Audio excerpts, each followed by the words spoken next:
I am an evangelist. And many people sometimes wonder why I stand in raised places, sometimes on top of the car. Because when your orientation is an evangelist, you always behave like an evangelist, even when you are doing other things. And by the way, I have given a commitment that when I finish my tour of duty as president, I will go back to be an evangelist. Any family that their child or their friend or their relative went to a demonstration, whether it is last year or this year, and never came back, I want to know the names, because I will take firm and decisive action. Because as I talk to you today, I don't have a single name of somebody who has been abducted or disappeared. And the Minister for Interior, the PS for Interior is here, Raymond. If Sospita, kama uko na jina, mtu alienda maandamano, akapotea, hajulikani mahali yuko, tunataka jina yake, familia yake wakuje, patia huyu mungwana hiyo majina, we will deal with that situation. The reason is this: our country is broken. I can sit here for 1 hour and I'll tell you how 2 trillion shillings is budgeted for stealing. I can sit here and tell you, you can't take our children to a hospital. The county governments are dysfunctional. We don't even have running water after 60 years of independence. We can't take a child from ECD, bring that child to primary school, take that child to junior secondary, take them to university. We spend 70 billion shillings on bursaries. Are we crazy? All right? The structures and the basic fundamentals about our country are not on. What David has said, the president by now should have gotten teams which are directly asking, what is our problem? Why are we the way we are? And this is what, I mean, the truth is, and I've said this here before, we have sat on this table here in this studio. We have been analyzing what is the problem with our country.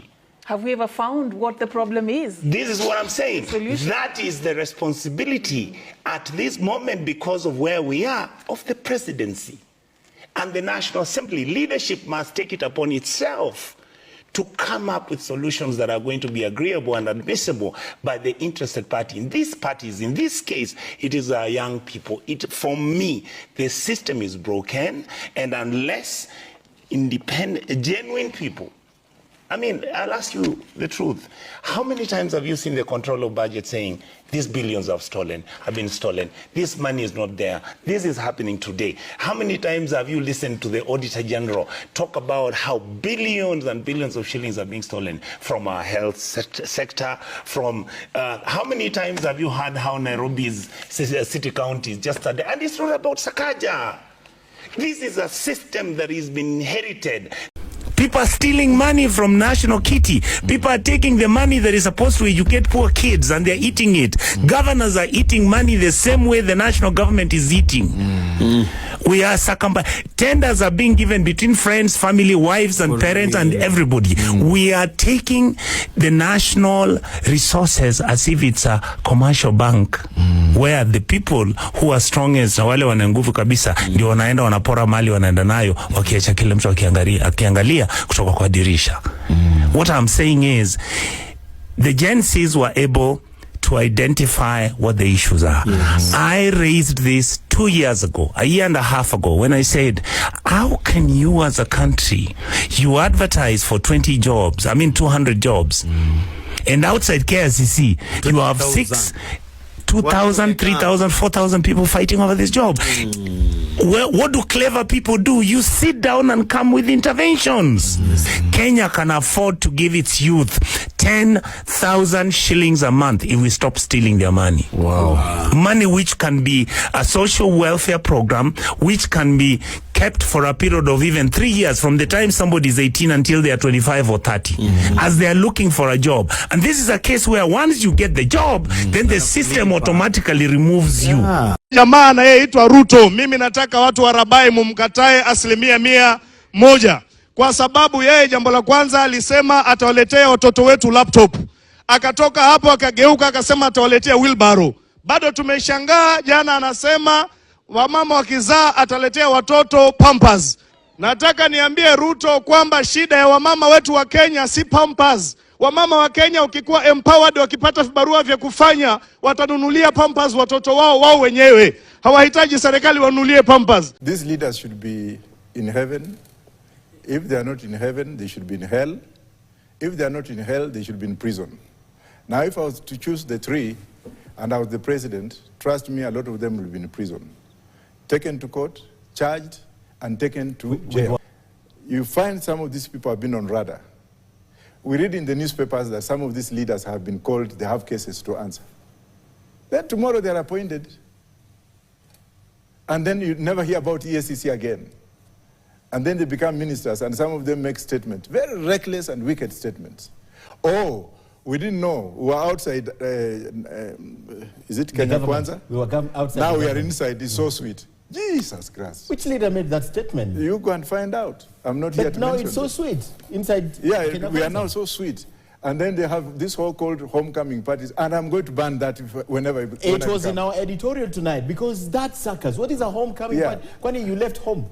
At homecoming. You left home, now we have to welcome you back home. You call civil servants to donate money for you. Mnaenda kucheka hapo sycophantly, like stupid fools. And then you are like, hey, really? Kenya is rotting to the core. Mnaenda kukula nyama nini na mnapewa bus fare. Those are the kind of leaders we want. And when Gen Zs are fighting these people, you suppress them. No.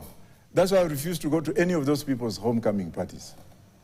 What criminals who have become ministers, who have now become gods, who are now being driven in gasoline cars, now making homecoming parties and saying our region has been blessed. Blessed by Jehovah who? Wanyonyi? Yes, Watongareni. But they are blessed, they have positions, they are celebrating their position, they are taking the flag back home. Yeah. The crooked crooks can always celebrate. If you look at some of them are married, they're even marrying mosquitoes, chameleons. What do you what do you mean? Yeah. What do you You mean? profess to work under moral turpitude. Every Sunday uko kwa church unaenda kufungua mdomo wako kupewa ile mkate na ile inaitwanga nini? Wine. Unaikunywa. Siku moja nitaenda kuchukua hiyo kitu nikunywe yote. Alafu unatoka hapo unaenda huko nje. Tutembea na tumsichana, this is my first wife. There's nothing wrong. With having even 4, 5. First wife, second wife, third wife, fourth wife. Alafu sasa ukienda kwa county assemblies utakuta so many of those ones are there. Na mama mboga wako huko. Alafu you want to tell me that is a sitaenda kwao na sikunyi maji yao na siwaombi chochote. Wajakoya will stand firm on the Gen Z position. So that conversation as to this road was promised, has not been built. That road is ongoing, but slowly that road is going on well. That conversation about issues, development in our country is a very, very positive conversation. It is the conversation that I always wanted Kenya to have. Not a conversation about our ethnicities or our differences in religion or other sectarian interests. I am very proud that we are having, as a country, the right conversation. I further want to talk about this beast called the new university funding model.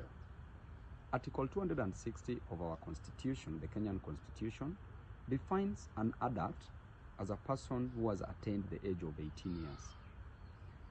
The Children's Act 2022 defines a child as a person who has not attained the age of 18 years.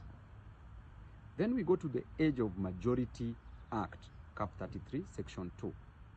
Clearly states that a person ceases to be under any disability so long as they attain the age of 18 years. When you look at these three sets of laws clearly tells you that an adult having attained the age of 18 years can take care of themselves. A parent ceases, or rather is not obligated to take care of a grown-up. You are only allowed by law as a parent to take care of a child up to the age of 18 years. Therefore, you can make a decision not to take care of your child or to take care of your child. And therefore, coming back to the new university funding model, the government has decided to put different students under different bands, which is called the banding. And that they are saying that you can be in band 1 and pay less, and be in band 5 and pay more, taking into account that a parent should only take care of you when you are a child, not as an adult. Therefore, the number one rule is that there is no any person who has attained the age of 18 years who is rich in this country, save for only that one person who, under the law of succession, has inherited property from a parent or parents through the law of succession. Whether the parent died testate, means that there was a will, so the testator left an estate to the child, or the parent died intestate when there was no will, where either way the child will benefit. So that is the only condition where this student who has attained the age of 18 years can have money. But otherwise, a person normally who has attained the age of 18 years has no money. This is a person who's not been employed anywhere, has just finished high school. So why is the government insisting on charging a student who has reached the age of 18 years and has no job, has never been employed anywhere, and the government wants this student to pay money? That is so wrong. So legally, it is so discriminatory, because you don't know how you are going to band these students. You don't know which band which student belongs to, and these students, no one has ever worked anywhere at the age of 18 years. So generally, when we look at this banding system, the new university funding model, it is so wrong. It is destroying lives. Our university comrades are going to drop out. Taking, for example, assuming that somebody has successfully managed to even enroll as a first year, by the time this person is reaching second year or third year or even fourth year, this person is going to be a dropout. And therefore, Ruto should ban with an immediate effect this new university funding model. I further plead, it is my prayer to the university student leaders and the university comrades to set a date for a nationwide demonstration, because Ruto has failed to embrace dialogue. You've tried to dialogue, it has failed. When dialogue fails, the next solution, the next possible way that is going to give you an instant solution is to apply force.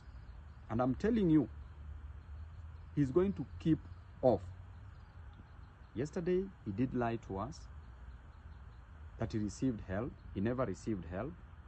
He received boom, what we call boom. And boom was a grant in nature. It wasn't meant to be repaid back, or rather be repaid. So Ruto has really messed up the education system. Do not allow him, as comrades. Do not allow him, because him is already employed. You are not employed.